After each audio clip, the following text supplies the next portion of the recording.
반찬 다 뺏어 먹는가 남달라. 불고기 떡볶이는 혼자만 먹고 오이지 콩나물만 나한테 주고. 오빠는 욕심쟁이, 오빠는 심술쟁이, 오빠는 깍쟁이야.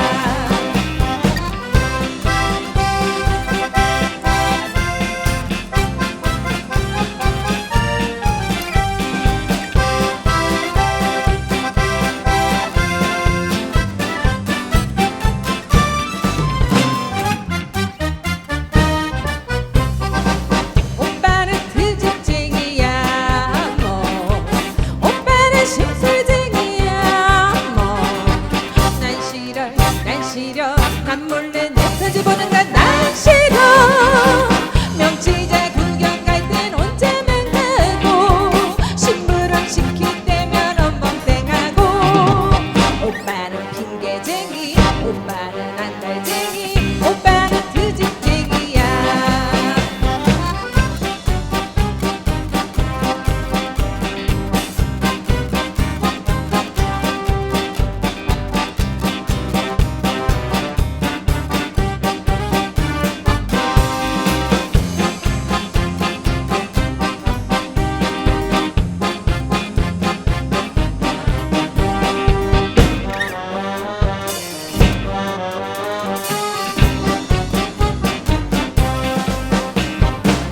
오빠는 주정뱅이야 뭐, 오빠는 모조꾼이야 뭐. 난 몰라 밤늦게 술 취우는가 난 몰라. 날마다 회사에서 지각만 하고 월급만 안 오른다고 짜증만 내고. 오빠는 짜증쟁이, 오빠는 모조쟁이, 오빠는 대포쟁이야.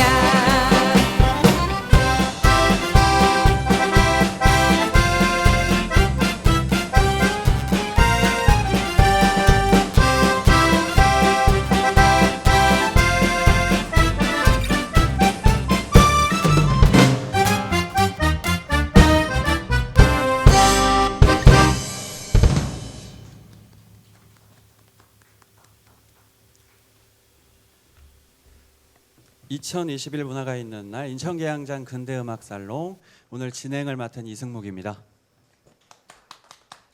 네, 만나서 반갑습니다. 자, 오늘 이 시간에는요 노래하는 교수님이자 그리고 또 대중음악 사학자로 활동 중이신 장유정 선생님, 그리고 또 김태욱 밴드 서프와 함께 마녀와 함께 춤을 웃음으로 눈물 닦기라는 주제로 100여 년 전에 우리의 음악들을 한번 소개해드리고 공연과 함께 렉처 콘서트의 형태로 가지는 의미 있고 귀한 자리를 가져보도록 하려고 하는데요. 원활한 진행을 위해 제가 제 자리로 돌아가서 공연을 시작하도록 하겠습니다.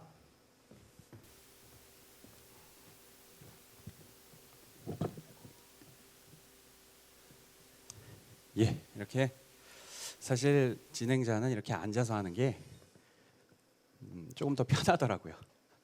자, 저희 처음에 노래와 그리고 또 이제 연사를 맡아주실 장유정 선생님 다시 한 번 더 소개해드리겠습니다. 예, 안녕하세요. 네, 안녕하세요. 장유정입니다. 반갑습니다. 네. 예, 자, 오늘 주제가 마녀와 함께 춤을 웃음으로 눈물 닦기라는 주제인데요. 우선은 그 마녀라는 이 단어에 대해서 제가 한번 여쭙고 싶습니다. 이 마녀가 어떤 것들인지, 그리고 또 이런 근대 대중 가요의 갈래가 또 어떤 것들이 형성이 되어 있는지 여쭤도 될까요? 네, 그럼요. 네, 그거 하려고 왔는데요. 네, 마녀가 어떤 분들은 좀 친숙하지 않을지도 모르겠는데요. 만담이라고 하면은 들어보신 분이 있으실 거예요. 예전에 장소팔 고춘자라고 해서, 이거 아시면 이제 저랑 같은 비슷한 세대입니다. 고개 끄덕하시는 분은 저랑 비슷한 세대인데요. 네, 그 만담에서 마녀라는 용어가 나오기는 했지만 그렇다고 해서 아예 만담에서만 마녀가 온 것은 아니고요. 1930년대 희극 갈래라고 해서 일종의 코미디 갈래로 뭐 넌센스, 스케치 뭐 이런 여러 가지 갈래들이 있었어요. 거기서 마녀라고 할 수 있는, 즉 내용에서 웃음이 담겨 있는 노랫말로 이루어진 것을, 노래로 만든 것을 이제 마녀라고 하는데요. 혹시 이 시기 대중가요가 어떤 거 있는지 아시는 거 같고 어, 기억나시는 거 뭐 예, 많을 뭐, 것 같은데요. 아닙니다. 네. 그때 당시에는 주로 뭐 재즈송이라는 것도 있었을 테고 뭐 국악과 양악이 같이 결합된 신민요라는 녀석도 분명히 있었을 테고 뭐 다양한 녀석들이 있었을 텐데 네. 말씀해주신 것처럼 이런 만담, 즉 쉽게 말씀드리자면은 서양에서는 시의 선율에다가 멜로디 선율을 붙이는 것들을 이제 가곡이라는 형태로 나가는데 우리나라에서는 이렇게 만담의 형태에다가 이렇게 선율을 넣는 것들이 만요라고 불려진다는 생각도 좀 들어요. 예. 그래서 노랫말이 일종의 코믹한 그래서 코믹송 오늘날로 치면 오늘날 코믹송이라고 하면 글쎄 저는 일단 뭐 노라조 뭐 이런 또 그런 그룹도 생각이 나고요. 근데 이제 이 시기에 말했던 것처럼 만요만 있었던 건 아니고요. 재즈송도 있었고요. 서양 대중음악의 영향을 받아서 만들어진 노래죠. 그리고 오늘날 진짜 이따가 이제 소개해드리겠지만 우리 김태욱 씨가 또 트로신에 떴다 해서 또 뜨셨잖아요. 근데 그 트로트가 또 당시에는 유행가라는 이름으로 해서 처음 시작을 해가지고 많은 인기를 얻었고요. 또 자생적인 대중가요라고 할 수 있는 아까 국악적인 또는 기존의 민요적인 전통을 가지고 대중가요로 만든 신민요도 있었어요. 그런데 이제 제가 만요를 연구하기 전까지는 만요라고 하면 어떤 느낌이었냐면 뭔가 그 아무 이제 뭐 찰나의 유의적 웃음 뭐 예를 들면 비단의 장사 왕서방 명아리한테 반해서 뭐 이런 식의 어떤 뭐 웃긴 내용 그걸로 끝났는데 저는 이걸 연구를 해보니까 굉장히 중요하더라고요. 왜냐하면 당시의 세태를 보여줄 수 있기 때문에 그런데요. 아까 오빠는 풍각쟁이에서 나왔던 음식 혹시 기억나시나요? 글쎄요, 어떤 음식들이 있었죠? 불고기 떡볶이는 혼자만 먹고 오이지 콩나물만 나한테 주고 불고기 떡볶이 오이지 콩나물 이런 게 당시 음식 문화를 알 수 있는데요.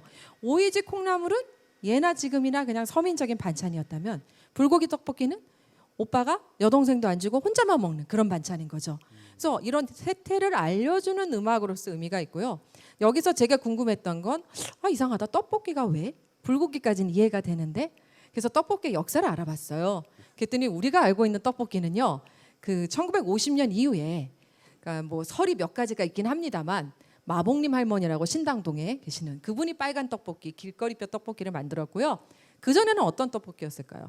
혹시 궁중 떡볶이라고 해가지고 네. 지금 빨간색 떡볶이가 아닌 조금 이렇게 뭐라고 해야 될까요? 불고기와 같이 네, 버무린 형태가 맞습니다. 아닐까요? 네 맞습니다. 너무 잘하시는 분이 진행자여서 네 궁중 떡볶이라고 했던 것이 바로 그 어떻게 보면 불고기하고 동급으로 놓일 수 있었던 하나의 요인이라고 얘기를 할 수 있고요. 게다가 저 궁금한 거 이 오빠는 풍각장에서 오빠의 직업이 뭘까요? 오빠의 직업이 그때마다 뭐 달랐겠지만 그때 당시에는 뭐 서양 문물이 들어오면서 사람들이 이제 이렇게 양장이라고 하는 서양의 복식도 네. 입게 되면서 전문직도 생겨났을 테고 네. 뭐 무엇이 있었을까요? 뭐 지금의 용어로 얘기를 하자면 무슨 셀러리맨도 있었을 테고 또는 그때 당시에 지식인들 인텔리라고 하죠. 네. 뭐 그런 분들도 있었을 테고요. 김태욱 씨는 혹시 오빠의 직업 오빠는 풍각쟁이 풍각쟁이 아니었어요? 그렇죠. 다들 그렇게 생각 다들 그렇게 생각을 하죠. 예, 오빠는 풍각쟁이에서 풍각쟁이가 원래 길거리 이렇게 다니면서 음악 연주하는 악사를 말하잖아요. 근데 오빠의 직업은 풍각쟁이는 아니에요. 그러면 오빠의 직업은 뭐냐? 방금 잠깐 나왔는데 거기 마지막 3절에 나와요. 날마다 회사에선 지각만 하고 월급만 안 오른다고 짜증만 내고 예, 오빠의 직업은 셀러리맨입니다. 예, 그래서 예, 회사원이었던 거죠. 그래서 제가 궁금했어요. 아니 왜 갑자기 셀러리맨이 등장하지? 그래서 당시의 자료들을 찾아보니까요, 여자 고등 보통학교에서 그 이제 졸업을 앞둔 여학생들한테 질문을 했대요. 남편의 직업으로 가장 이상적인 것이 무엇이냐? 그랬더니 무려 12명이 셀러리맨을 선택을 했대요. 그 다음이 의사가 6명, 상인이 4명, 교사 2명, 신문기자 2명, 변호사 2명, 예술가 1명, 관리 1명. 예술가는 인기가 없었네요. 그래도 예수가 한 명이라도 있었네요. 맞습니다. 그렇죠? 그래서 이때 보니까 그럼 셀러리맨이 왜 중요했을까요? 안정적인 네, 안정적인 월급이 맞아요. 안정적인 월급이죠. 네, 바로 그거였습니다. 거기서 얘기했던 것도 바로 안정적인 월급이 적더라도 고정적인 수입이 있는 거. 그것 때문에 셀러리맨이 등장을 할 수 있었던 거고요. 제가 만요에서 느꼈던 건 바로 그런 거예요. 음식 문화뿐만이 아니라 당시의 세태, 뭐 문화, 사회 이런 모든 것들을 만요를 통해서 알 수가 있는 거죠. 그래서 웃음도 주고 그다음에 그걸 통해서 일종의 뭐 교훈도 주고 즐거움도 주고. 근데 이제 만요의 웃음이 두 가지예요. 하나는 해악, 하나는 풍자. 근데 해악은 따뜻한 웃음이죠. 풍자는 약간 차가운 웃음. 근데 저는 그렇게 이제 분류를 했었는데요. 그렇다면 오빠는 풍각쟁이에서는 어떨까요? 그 좀 차가운 웃음일까요? 아니면 따뜻한 웃음일까요? 너무 이렇게 막 너무 어려운 질문을. 따뜻한 웃음 같습니다. 따뜻한 웃음이요? 왜요? 혜용 씨는? 아무래도 오빠니까. 네, 오빠 가족을 생각하다 보니까. 그렇죠? 근데 제가 여동생이 있는 입장으로 어, 여동생은 저를 따뜻하게 생각을 안 하겠지만 그렇죠. 그래도 아무래도 그때 시대상에 네. 오빠만큼 소중한 게 또 없지 않을까 싶습니다. 네, 저도 생각을 따뜻한 웃음이라고 생각을 해요. 오빠가 저기 여동생 막 편지 보고 반찬 맛있는 것만 혼자 먹고 그러니까 여동생이 오빠 미워, 뭐 오빠 바보야, 뭐 이런 거를 오빠는 풍각쟁이라고 해서 이렇게 따뜻한 웃음으로 해학적으로 풀어낸 것이 오빠는 풍각쟁이고요. 당시 광고에는 뭐라고 했냐면 돌부처라도 무릎팍을 치고 돌아앉을 익살진진한 명랑가요. 이렇게 설명을 했어요. 그러니까 당시 명랑가요라는 말이 이미 이 당시에 나왔다라는 걸 알 수 있죠. 네. 사실 음악을 바라보면 그 시대와 그리고 문화 그리고 세대의 이런 풍습까지도 알 수가 있는데요. 저희들은 지금은 익숙하지 않은 이런 마녀라는 음악 장르 또는 이런 작품들을 통해서 100여 년 전으로 이렇게 타임슬립을 할 수 있는 이런 의미 있는 자리가 될 것 같습니다. 자, 그렇다면 저희 이번에 이어서 한번 두 번째 곡을 한번 가져보려고 하는데요. 두 번째 곡은 개고기 주사라는 곡입니다. 어떤 네. 곡일까요? 개고기 주사가 되게 재밌는 것이요. 주사라는 말이 언제 나오냐면 1534년 1500년대요. 네, 1500년대 참봉이었던 이팽수가 승정원 주서가 정칠품에 해당한대요. 거기에 올랐는데 그가 당시에 어떻게 올랐냐면은 당시 실력가인 김한노에게 개고기를 뇌물로 바쳐서 승진을 했던 거예요.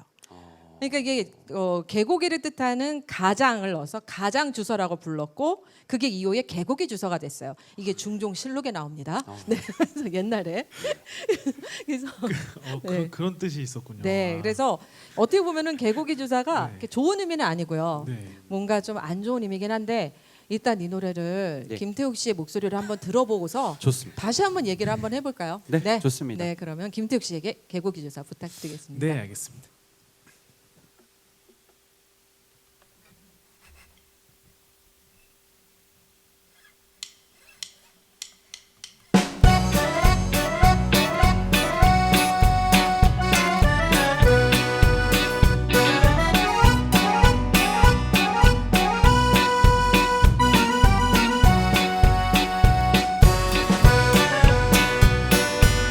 떨어진 중절 모자 빵꾸난 당꼬바지 꽁초를 먹더라도 내 멋이야 댁더러 밥 달랬소 댁더러 옷 달랬소 스리슨 막걸리나마 권하여 보았건디 이래봬도 종로에서는 개고기 주사 나 몰라 개고기 주사를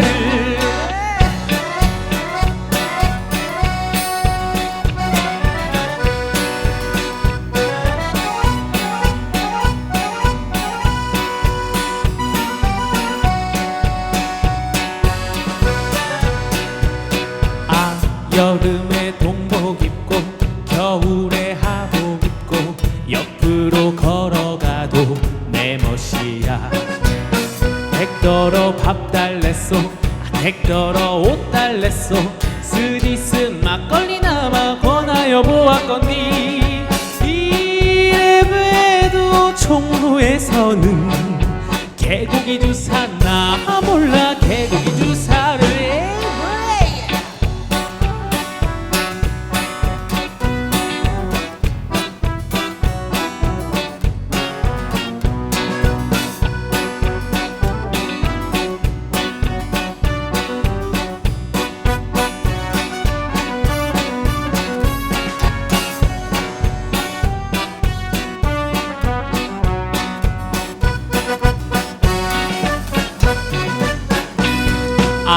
안경을 팔에 쓰고 냉수에 초쳐 먹고 해 뜨면 우산 써도 내 멋이야 댁더러 밥 달랬소 댁더러 옷 달랬소 스디슨 막걸리나마 권하여 보았건디 이래봬도 종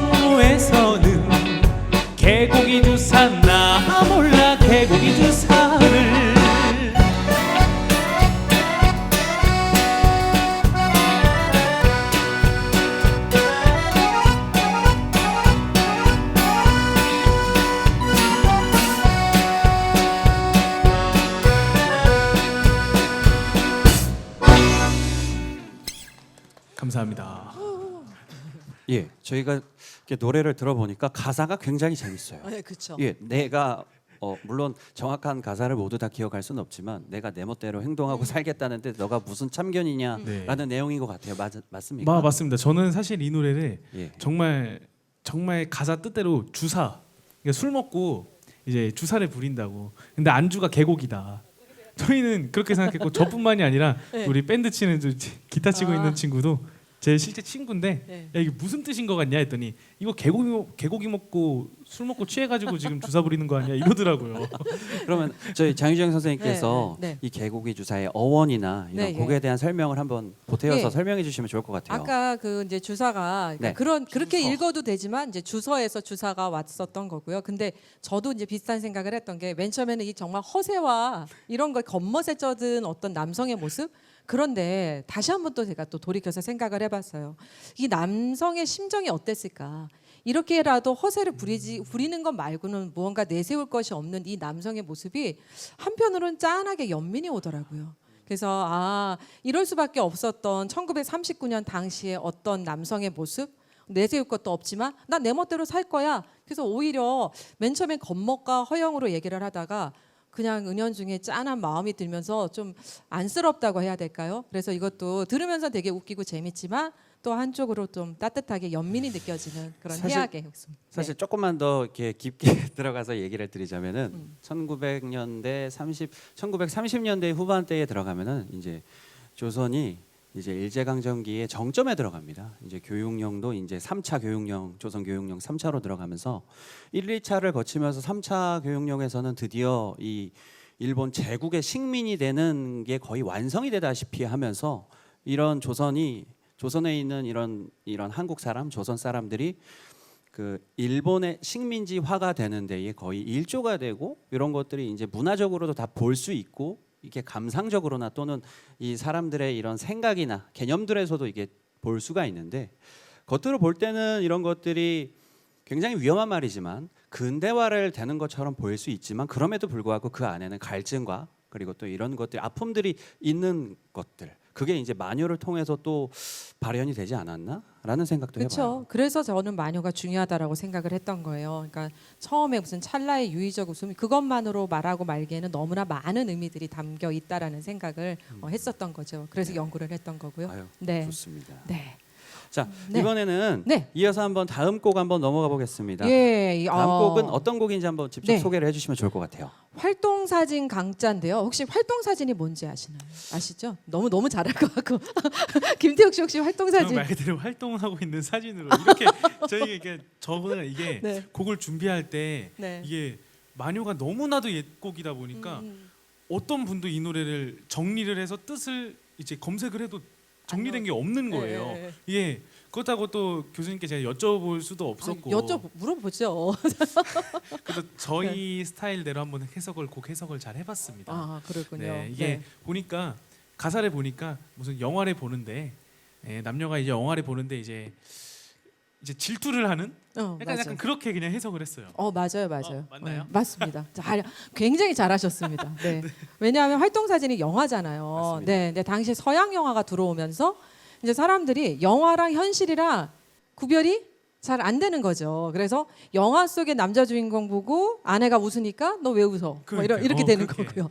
또 반대도 마찬가지고. 그래서 당시에 영화 모로코 또 여기에 지금 등장하는 게 게리 쿠퍼.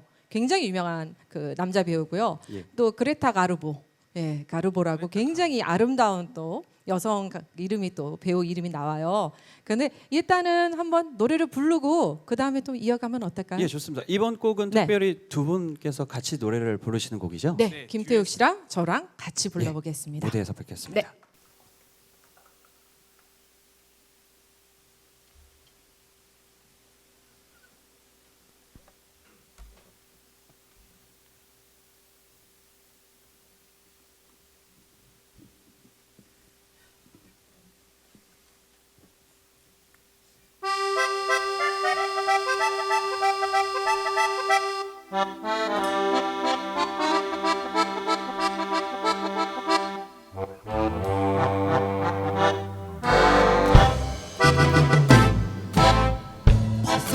버섯먹이라도 뒤집어 보이리까 내가 무얼 어쨌다고 트집입니까 모로코 상징보다 우습기로니 게리 쿠퍼한테 반했다니 억울합니다.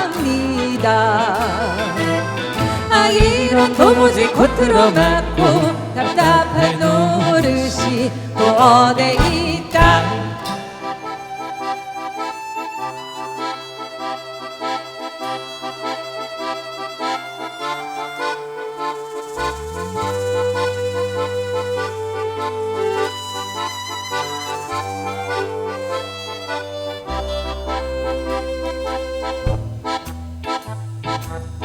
호주머니라도 덜어서 보이니까 내가 무얼 어쨌다고 바가지 긁소 스바키 힘에보다 무섭기로니 그레타 칼보한테 녹았다니 원통하구려.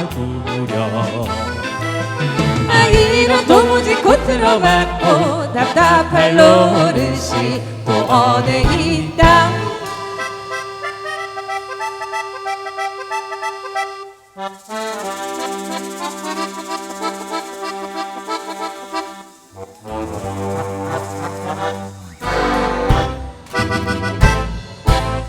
피차에 똑가소 존수가 있어 그려 극장을 발끈으란 그런 말이지. 그리고 말썽 많던 서양 사진도 구경할 수 없이 되었다니 안성맞춤이요. 이런 도무지 곧 들어맞고 답답할 노릇이 또 어디 있다.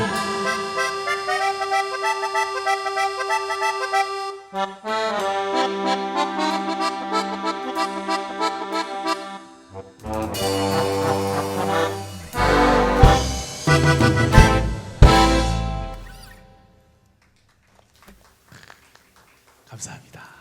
예, 노래를 들으면서 굉장히 재밌었던 게 선율은 우리의 정서가 들어가 있는 것 같은데 또 가사에는 또 외국 배우 이름이 뛰쳐나오는 것 같기도 하고 네. 예, 굉장히 재밌었습니다. 네. 근데요, 이때 또 제가 재밌는 자료를 하나 찾았는데요. 학생이라는 잡지가 있는데 거기 1929년 3월호에 활동 사진 구경할 때 이렇게 가지고 기사가 나와요. 근데 뭐가 있냐면 첫 번째, 키스하는 장면이 나올지라도 결코 흥분하지 마시오.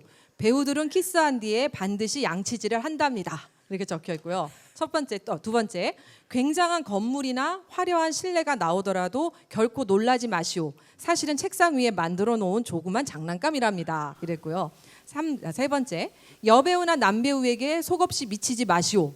그네들은 아들, 딸, 손자까지도 있고 본 얼굴은 죽은 게 투성이랍니다. 이랬고요. 네 번째, 자막의 영어를 열심으로 읽지 마시오. 영어 문법에 낙제 점수 당하십니다. 이렇게 되어 있어요. 그래서 당시 이제 영화랑 현실을 구별을 못하니까 이런 식으로 이제 잡지 기사가 실렸던 거죠. 신문물이 그때 이제 들어왔을 때 사람들이 얼마나 순수하고 순진하게 이런 것들에 이제 자기의 정서와 감정을 투영했는지를 알 수 있는 대목인 것 같습니다. 굉장히 재밌네요. 그렇죠? 네. 그 다음 곡은 저희가 나무아미 타블리라는 곡이에요. 예. 근데 이게 종교적인 노래는 아닙니다. 어떤 곡이죠? 네, 저는 너무 이 노래를 어떻게 이제 김혜송이라고요. 여러분 아시는지 모르겠지만 이난영 선생의 이제 남편분이시고요. 여러분들 알고 있는 김시스터즈.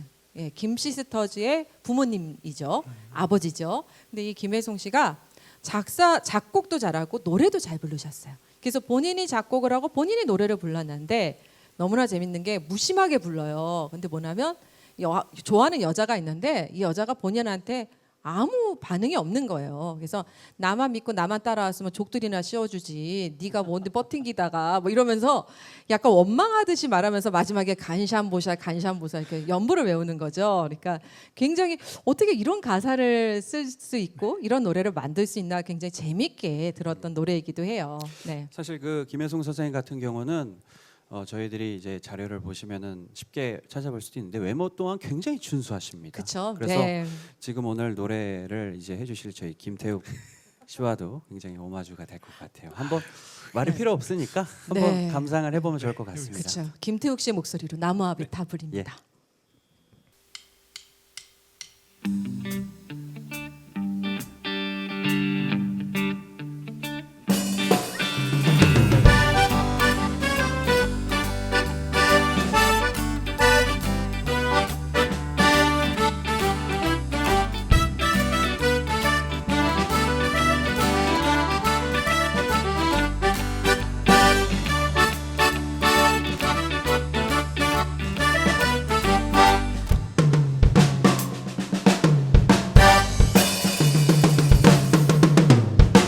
상투 깎고 10년 공부 나무 아비타불 발톱 깎고 10년 공부 나무 아비타불 니까짓게 버팅기면 나는 너를 홀타갈까 그런대로 나만 따르면 죽돌이나 씌워주지 반창보살 반창보살 10년 공부 나무 아비타불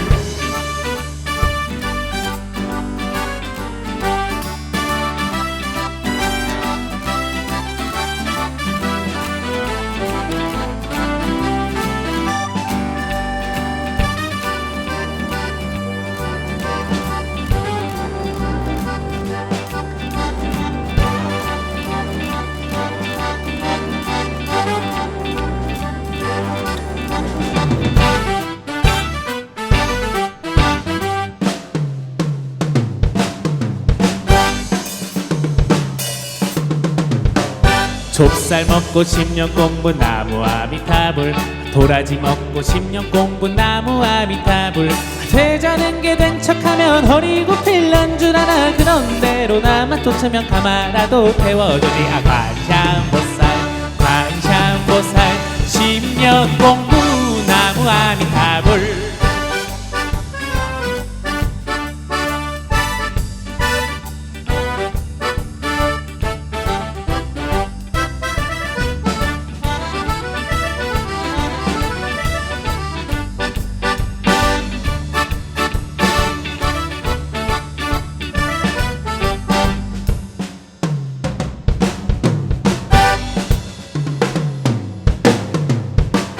하늘천 따지 10년 공부 나무 아미타불 각약 어겨 10년 공부 나무 아미타불 지지리도 못생긴 게 분바르면 고아진가 그런대로 나만 믿으면 떡이라도 먹어보지 관샤보살 관샤보살 10년 공부 나무 아미타불 감사합니다.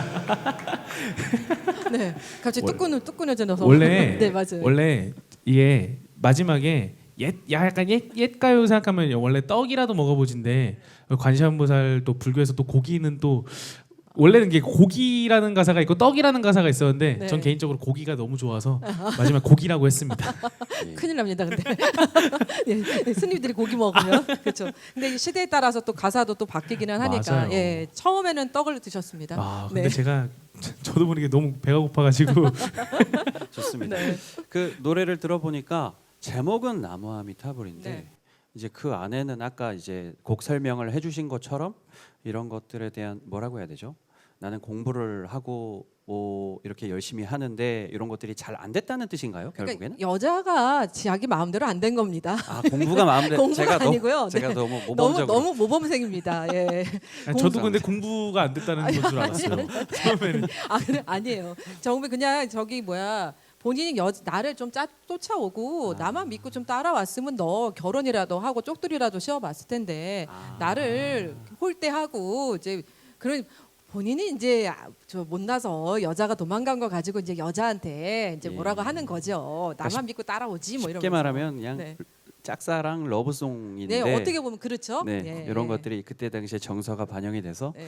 제목만 봐서는 무슨 저희들이 무슨 이 뭐라고 해야 되나요? 종교적인 예, 예. 종교적인 색깔이 있을 것 같지만 그게 아니었다. 네 맞습니다. 참 재밌는 네. 곡이었습니다. 그리고 저기 아까 뭐 짝사랑의 뭐 러브송이라고 했는데 어떻게 보면 그냥 찌질이의 항변 뭐 이렇게 얘기를 할 수 그거 있지 제가 하고 않을까. 싶었는데 이거 해도 되나 안 되나 고민하고 있었거든요. 안 되면 편집을 하시겠죠. 감사합니다. 예, 다음 곡으로 한번 바로 넘어가 보겠습니다. 이번에는 네. 저희 장유정 선생님도 함께 이제 무대에 오르시는 네. 곡이에요. 명물남녀라는 곡인데요. 네. 어떤 곡인지 간략히 소개를 부탁드려도 될까요? 당연하죠. 네, 그거 하려고 앉아 있습니다. 네, 명물남녀인데요. 이것도 일종의 근데 솔직히 이 시기 마녀라고 저희가 지금 들고 와서 노래를 부르지만 당시에 물론 마녀 이렇게도 적혀 있지만 또 때로는 유행가 또 재즈송 이렇게도 적혀 있어요. 근데 노랫말을 듣고 뭔가 웃음이 난다거나 어떤 문답으로 주고받거나 이랬을 때 저희가 그냥 넓게 마녀의 범주로 가져왔는데요. 음악은 굉장히 어떻게 보면 재즈송이에요. 왜냐하면요 원곡이 있어요. 원곡이 원게 어게이 카발레로 그래서 1928년에 나온 노래예요. 그래서 프랭크 쿠르미시라는 분이 불렀고요. 이게 일본에 가서는 샤레 오토코라고 해서 에노모토 케니치라고 굉장히 또 유명한 분이 이 노래를 일본에서 불렀고요. 우리는 명물남녀라는 제목으로 강홍식, 안명옥 이렇게 두 분이 불렀습니다. 이 강홍식 혹시 누군지 아시죠? 아니요. 어떤 분이실까요? 강홍식이 누구시냐면 강홍식과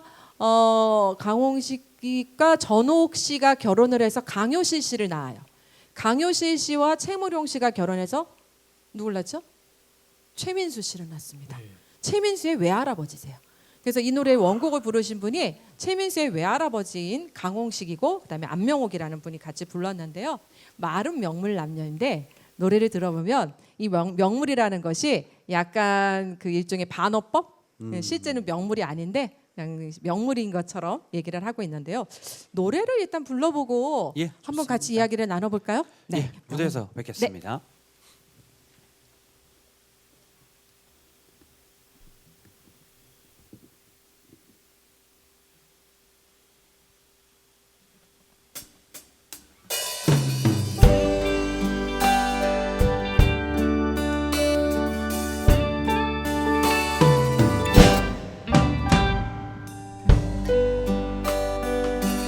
몸은 서울 명물 깍두기 모던보이 대표하는 장난꾼 새빨간 넥타이 날 좀 보세요 서울서 나 모르면 실수지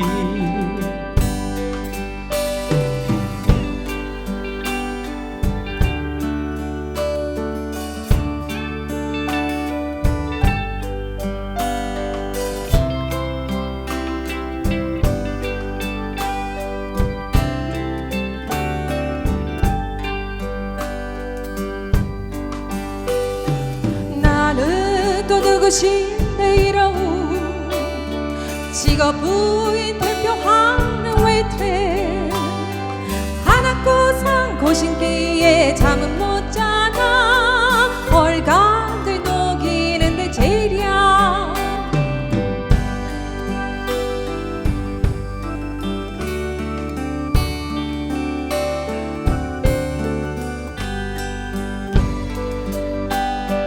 그러나 나만 못해 틀렸어 깍두기는 이래봬도 버젓이 이 신문에도 소개가 된 오입장인데 서울서 나 모르면 실수지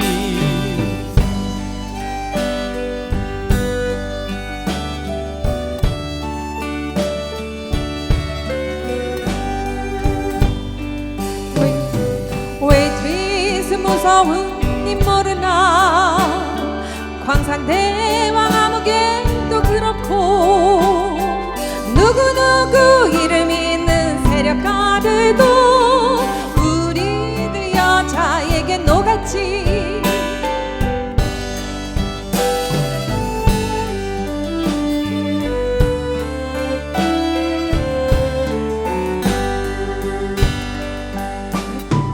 세상은 불경기에 빠져도 한가한 인간들은 꽤 많아 장난꾸인 깍두기가 서울은 들고 웨이트레스 세력에는 놀라워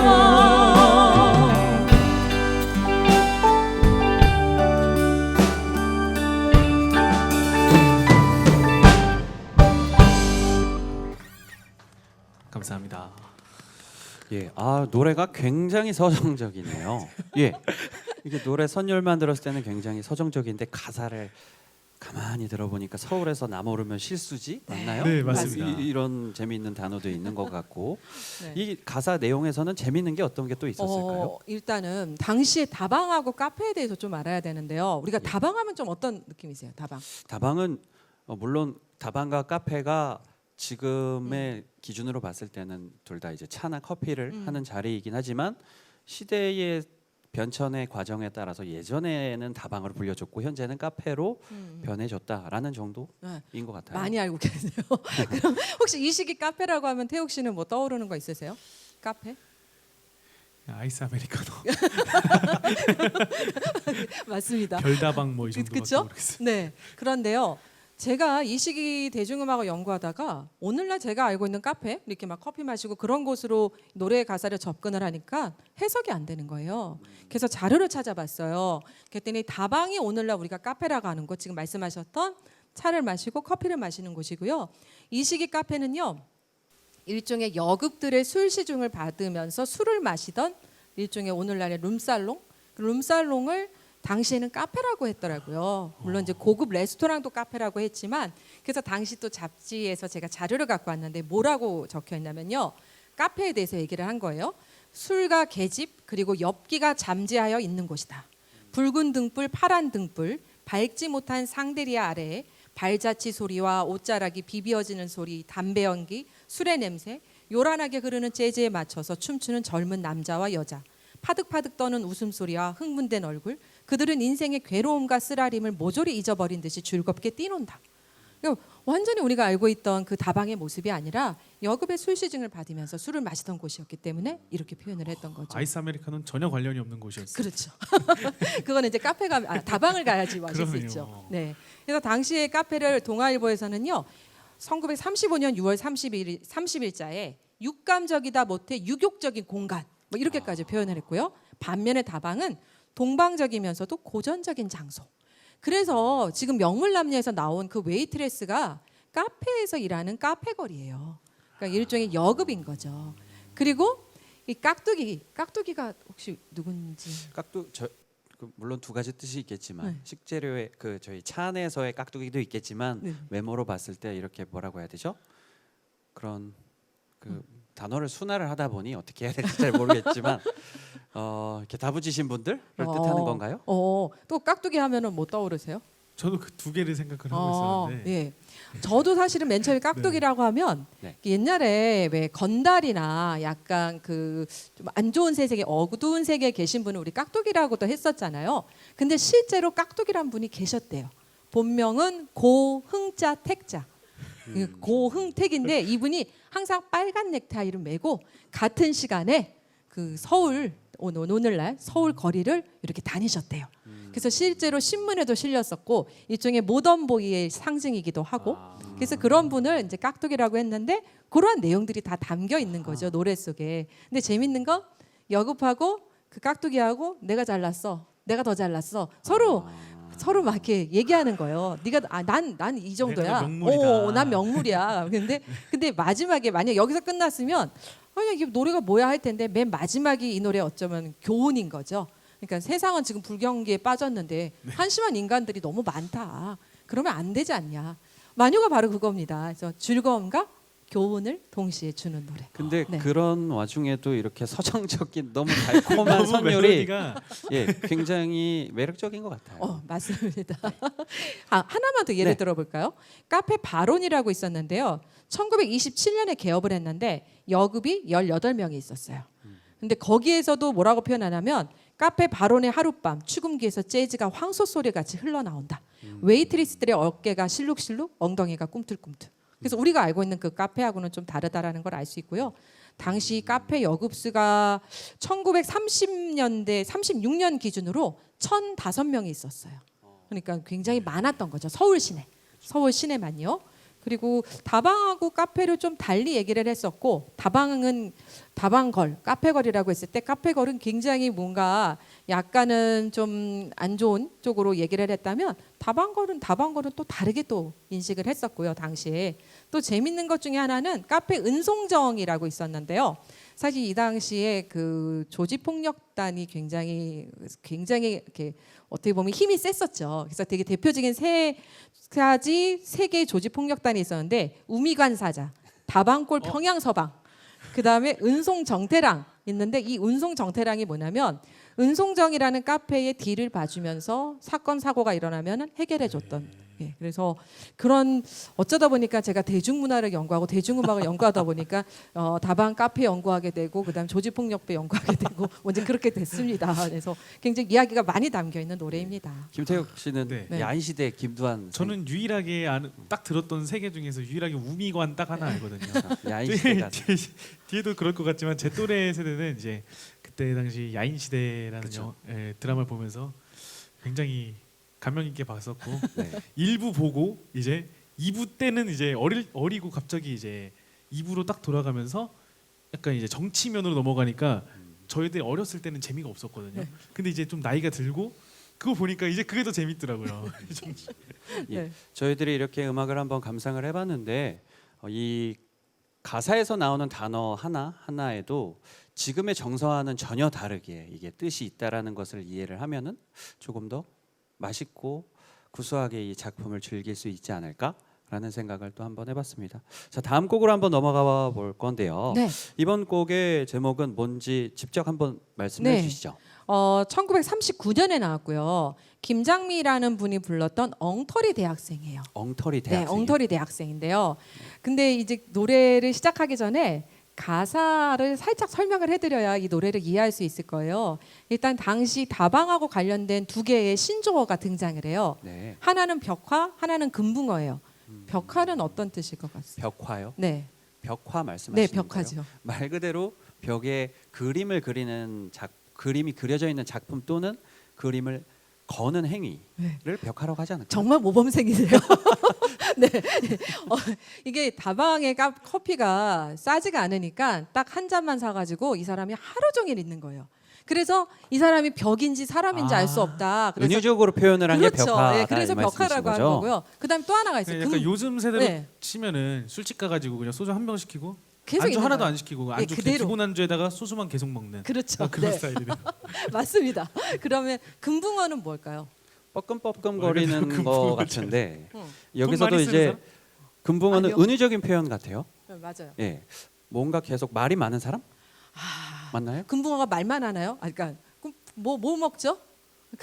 음식만 먹는 사람을 금붕어라고. 너무 막 답을 유도하는 것 같은데 돈이 없으니까 이 다방 저 다방 다니면서 당시에 엽차를 마시는 그래서 이제 붕어처럼 계속 물만 마신다고 해서 금붕어라는 얘기가 나왔던 거고요. 노랫말에 그게 등장을 해요.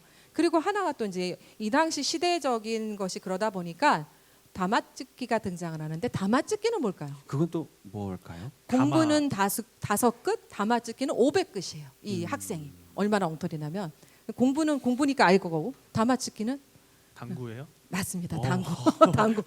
너무 네, 맞습니다. 당구를 그랬고요. 네. 나중에는 이제 다방에서 파는 음료수 메뉴가 나와요. 홍차, 소다수, 코히. 커피. 예. 네, 그다음에 뽀드라프라는 게 나오는데 이거 제가 박사 논문 쓸 때 이거 원 찾느라 되게 힘들었어요. 폴트랩이라고 포르투갈 와인에다가 설탕을 넣고 끓인 음료가 있는데 그걸 당시 다방에서 팔았대요. 아하. 그래서 이제 노래 속에 무슨 정말 다방의 메뉴까지 다 등장하는. 근데 아까 벽화 얘기를 했는데 어떻게 보면 굉장히 슬픈 자화상이에요. 룸펜이라고 들어봤을 거예요. 그러니까 지식인에서 배워서 유학도 다녀왔는데 식민지 이 맞습니다. 한국에서 할 일이 없는 거예요. 네. 그러니까 다방에서 그냥 시간을 보내는. 그런데 그것과 다르게 노래는요 굉장히 신납니다. 그래서 노래를 한번 불러드리도록 하겠습니다. 이 곡 같은 경우도 저희 선생님께서 같이 이 노래는 저 혼자서 엉터리 대학생은 제가 혼자서 알겠습니다. 부르도록 하겠습니다. 무대에서 뵙겠습니다.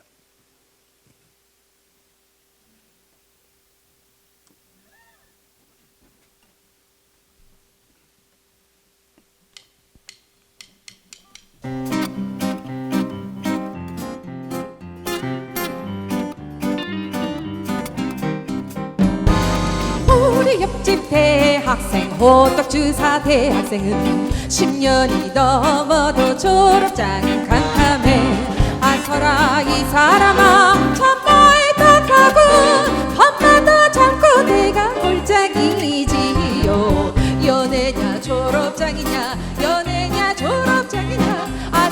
아서라 이 사람아 정신 좀 차려라.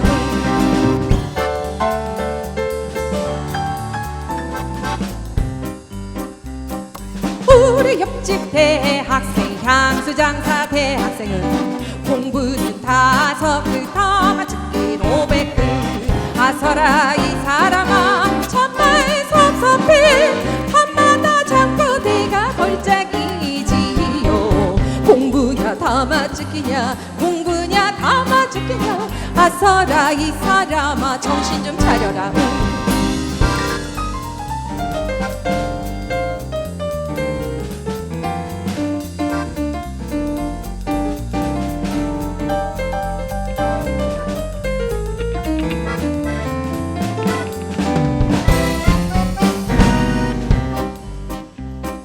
우리 옆집 대학생 국어새끼 대학생은 학교는 못 가도 공부라는 한몫봐. 아서라 이 사람아 정말 기막혀. 밤마다 자꾸 대가 걸작이지요. 홍차냐 소다수이냐 고이냐 뭐늘 아프냐. 아서라 이 사람아 지각 좀 들어라.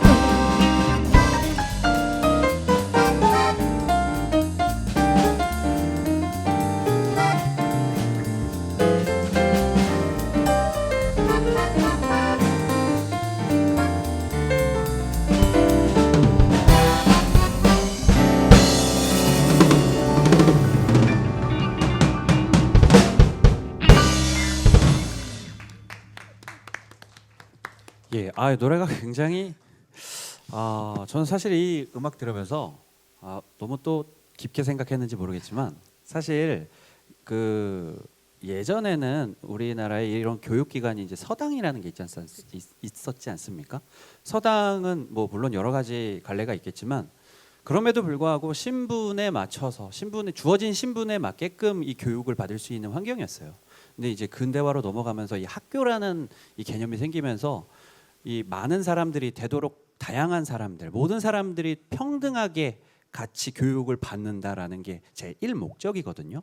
그럼에도 불구하고 이렇게 배우신 분들, 배운 사람들이 이렇게 외로워하면서 자기네들이 설 자리가 없는 이런 시대 현실, 그게 이제 제국주의와 식민주의의 이제 밑바탕에 깔려 있는 건 아닐까라는 아주 고리타분한 정말 모범생이세요. 생각을 이 음악을 들으면서 사실 네. 계속 생각을 아니야, 했습니다. 근데 되게 중요한 말씀인 것이요. 그 당시 감옥에 가면 독립운동을 하다가 잡혀온 학생하고 그 다음에 원래 당시 카페를 대학생들도 당시에는 정복 정모 차림이었대요. 그러니까 교복이 있었던 거죠. 근데 그 차림으로 카페에 들어가면 안 되는데 카페에 갔다가 잡혀온 학생하고 같이 있던, 그게 같은 감옥에서 한 명은 독립운동하다가 한 명은 카페 갔다가 이렇게 해서 잡혀온 그런 상황이기도 했어요. 근데 저는 이 노래가 중요한 것이 아까 이제 뭐 여러 얘기도 하셨지만 사실은 옆집 대학생이잖아요. 근데 이 대학생만 이야기한 것이 아니라는 거죠. 이 대학생이 어떠냐면 연애만 하고 졸업장은 언제인지 10년이 넘어도 언제 탈 줄도 모르고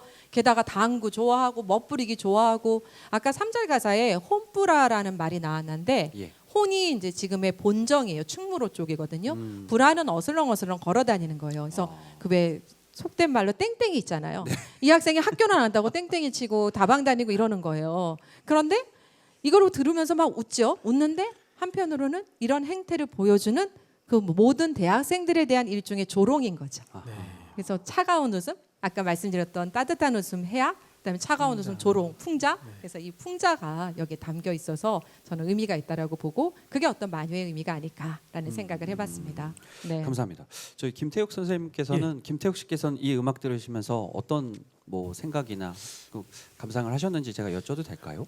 사실 정말로 제가 이 노래를 이제 카페하고 이제 연주 같이 합주할 때는 정말 가사가 무슨 가사인지도 하나도 모르겠고 이 옛 가요 자체가 정말 오디오도 그때 당시 많이 안 좋았고 했는데 오늘 이 자리를 빌어서 교수님이 강의를 해주시고 그때 시대상 그리고 그때 단어 이런 거를 다 설명을 해주시고 딱 노래를 들으니까 그냥 연주하는 내내 그냥 즐겁고 이게 여기서 이 가사였구나 이렇게 다 알게 되었습니다. 네, 감사합니다. 계속 똑같은 말이 중첩이 되는데 그 가사의 이 의미를 지금도 우리들이 사용하는 단어이고 내용이고 언어지만 그때 당시와 지금이 조금은 달리 해석될 수 있는 것들을 우리가 간파를 할 수 있다면 노래가 진짜 맛있어지는 것 같아요. 예. 그렇죠. 노랫말을 알고 부를 때라 특히 마녀라고 했을 때는 노랫말이 되게 중요하기 때문에 네. 노랫말에 대한 해석이 그 무엇보다도 중요하다라고 할 수 있습니다. 네. 예, 감사합니다. 자, 저희가 준비한 순서가 이제 마지막 곡으로 향하고 있습니다. 이렇게 한 시간이 정말 빠른데요. 저희 그 전에 앞서서 마지막 작품을 강연과 그리고 이제 이 작품을 공연해 드리기에 앞서서 오늘 이렇게 귀한 무대를 함께 만들어 주신 분들 한 분씩 인사를 조금 시켜드리고 소개를 시켜드리고 이 맨 마지막 무대를 조금 장식을 하고 싶습니다.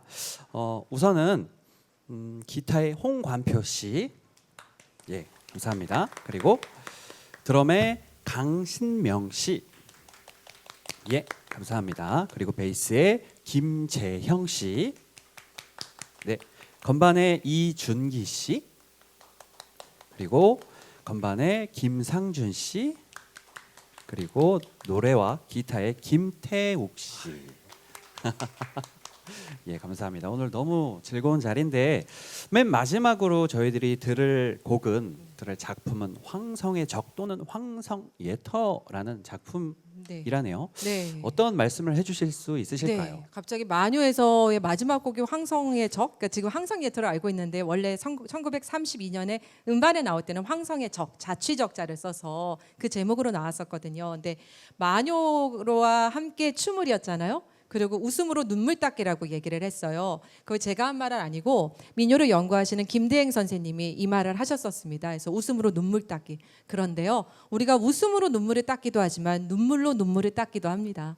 그래서 예전에 TV를 봤더니요, 어떤 분이 나와서 얘기를 하는데 웃음 치료만큼 눈물 치료가 굉장히 중요하대요. 그래서 우리가 슬프고 아플 때 한바탕 울고 나면 그게 정화가 되고 어떻게 보면은 다시 또 새 삶을 살 수 있는 것처럼 저희가 오늘 계속 어떻게 보면 웃긴 노랫말로 이루어진 웃음의 노래들을 얘기를 했지만 마지막은 다시 본격적인 대중가요, 우리나라 대중가요 시대를 열었던 이혜리수 선생의 황성예터를 좀 들려드리면서 마무리를 짓고 싶어서 김태욱 씨하고 이렇게 갖고 왔습니다. 예, 네, 감사합니다. 네, 이 곡 같은 경우는 사실 지금은 저희들이 이제 분단이 되어서 남과 북으로 헤어져 있는데 북에서도 애창이 되는 대표적인 곡 중에 하나입니다. 그래서 뭐 남과 북이 함께 부를 수 있는 이런 가요이기도 하죠. 네, 그렇죠. 그리고 또 김태욱 씨한테는 또 개인적으로 또 좋아하는 노래이기도 하죠. 예. 네. 또 개인적으로 저희 그 할아버지 돌아가신 할아버지께서 네. 가장 좋아하셨던 애창곡이에요. 음. 저는 어릴 때부터 이 노래를 제가 9살 때부터 할아버지 할머니 손에서 자랐기 때문에 항상 이제 트로트 옛 노래를 듣고 자랐고 그렇게 돼서 트로트 가수라는 꿈을 키우게 되었는데 그때부터 어렸을 때부터 많이 들었던 황성예터란 노래를 오늘 이 자리를 빌어서 또 부르게 되어서 또 되게 감명 깊습니다. 네, 그래서 마지막 곡을 김태욱 씨의 저 아름다운 목소리로 우리가 정말 아름다운 목소리 아닙니까? 그래서 황성예터로 마무리하면 좋을 것 같아서요. 예. 네, 갖고 왔습니다. 네. 예, 감사합니다. 저희 2021 문화가 있는 날 인천계양장 근대음악살롱 마녀와 함께 춤을 웃음으로 눈물 닦기 편 오늘 이렇게 1시간여 동안 함께 해주셨는데요. 마지막 곡으로 저희 황성예터 함께 감상하시면서 이 귀한 자리, 의미 있는 자리 마치도록 하겠습니다. 함께 해주신 여러분 정말 감사합니다.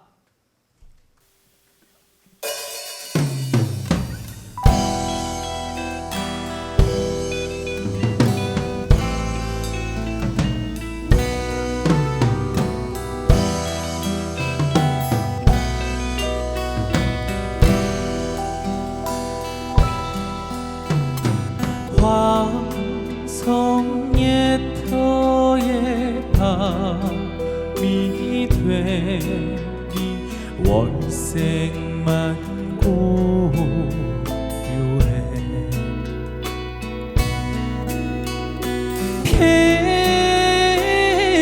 폐허의 서른 회포를 말하여 주노라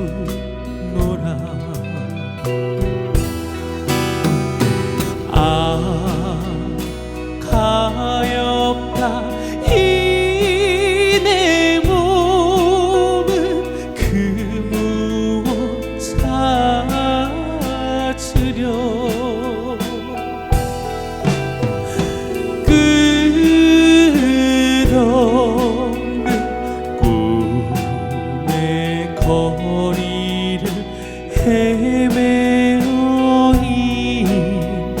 있노라. 성은 허물어져 빈덩이인데 강초만 푸르러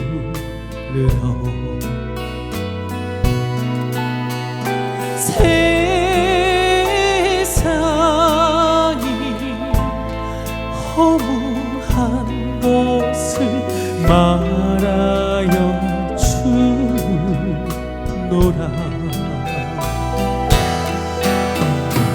아 외로운 전하 그네 홀로 참 못 이루어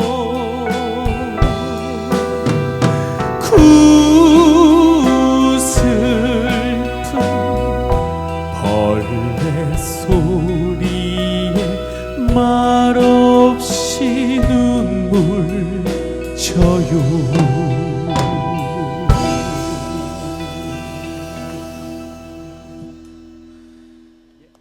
감사합니다. 인사하고 마치겠습니다.